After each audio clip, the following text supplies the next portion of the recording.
with Plains Justice. They're a nonprofit environmental law firm in Iowa based out of mostly Cedar Rapids. Do a lot of work with other nonprofit organizations. We do a lot of work with sort of keeping corporations honest, making sure that they're following the rules and regulations that they're supposed to be following, and sort of keeping them accountable.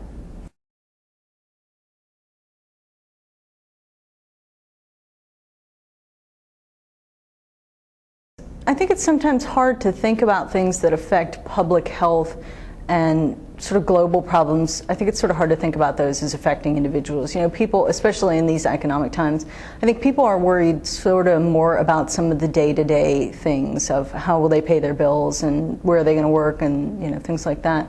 But I think it's important that health stay a part of that, because health has a lot of economic impacts in addition to personal impacts. And I think through the work of Plains Justice, through the work of RAMP member organizations, I think a lot more of that is coming to light. And I think people are starting to understand more and more that when you see global climate change, what you're talking about are the droughts that people may experience in different parts of the United States, you know, difficulties with crops related to that.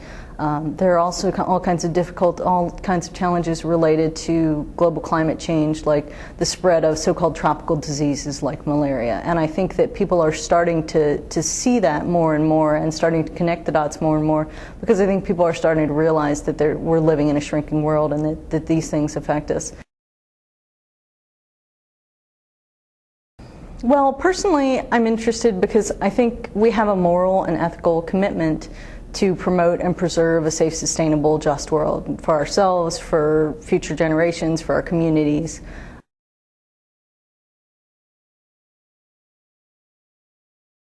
I actually have another job, and I work for I'm the executive director for the Iowa chapter of the American Academy of Pediatrics.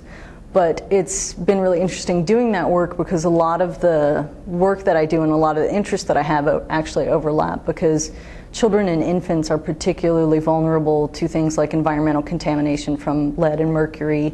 They're particularly sensitive and vulnerable to things like air pollution, much more so than adults. So there is some overlap there, and I think that's been really interesting. But as far as spare time and what I do for fun, I spend time with my husband, I spend time with our dog, we're really involved with our church.